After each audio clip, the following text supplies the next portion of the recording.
જય માતાજી મિત્રો, આ વિડીયોમાં આપણે સીતા નવમીની પૌરાણિક કથા વિશે જોશું। જો આપ ચેનલમાં નવા હોય તો વિડીયોને લાઇક, શેર અને સબસ્ક્રાઈબ જરૂર કરજો। વિડીયો બીજા સાથે શેર અવશ્ય કરજો જેથી માહિતી બધા સુધી પહોંચી શકે। ધન્યવાદ। સીતા નવમીની પૌરાણિક કથા।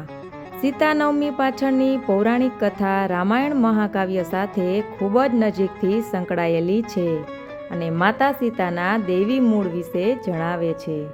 એક દંતકથા અનુસાર માતા સીતાનો જન્મ બીજા બધા બાળકોની જેમ કુદરતી રીતે થયો ન હતો, પરંતુ મિથિલાના રાજા જનક દ્વારા તેમને મળી આવ્યા હતા। વાર્તા મિથિલા રાજ્યમાં બનેલી મહત્વપૂર્ણ ઘટનાઓથી શરૂ થાય છે। પૌરાણિક કથાઓ અનુસાર મિથિલાની ભૂમિમાં ઘણા વર્ષોથી વરસાદનું એક પણ ટીપું પડ્યું ન હતું અને આખું રાજ્ય દુકાળ અને દુષ્કાળનો સામનો કરી રહ્યું હતું। જમીન સુકાઈ ગઈ છે, પાક સુકાઈ ગયા છે અને મિથિલાના લોકો તેમની બધી આશા ગુમાવી રહ્યા છે।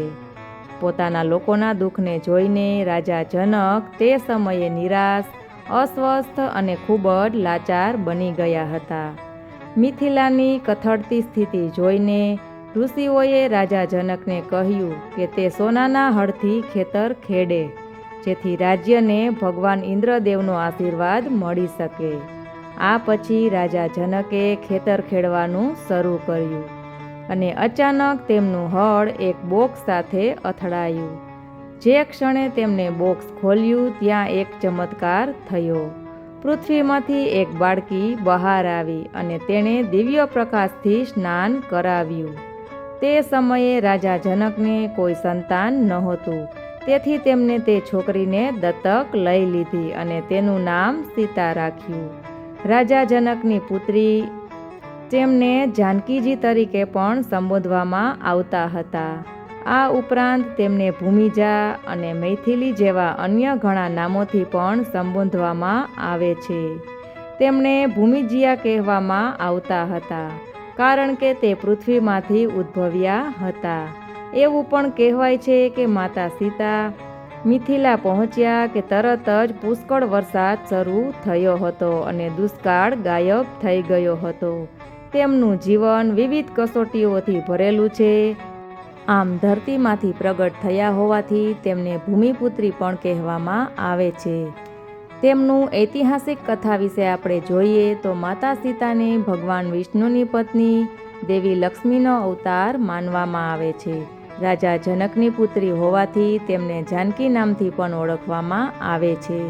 સીતાજી ત્યાગ, સમર્પણ, પવિત્રતા અને સહનશીલતાની મૂર્તિ ગણાય છે। તેમનું જીવન પત્ની અને માતા તરીકે એક આદર્શ છે।